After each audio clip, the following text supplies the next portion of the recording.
Meaning of in cold blood. In cold blood. In cold blood. In cold blood. In cold blood.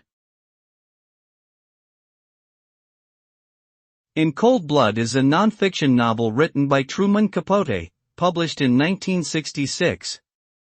The book portrays the brutal murder of Herbert Clutter and his family in Kansas and the investigation that followed. The title In Cold Blood refers to the senseless and gruesome nature of the murder and how it was carried out without any apparent motive. The use of the phrase in cold blood also implies a lack of emotion or empathy by the killers. Overall, the book explores themes of violence, crime, and the human psyche.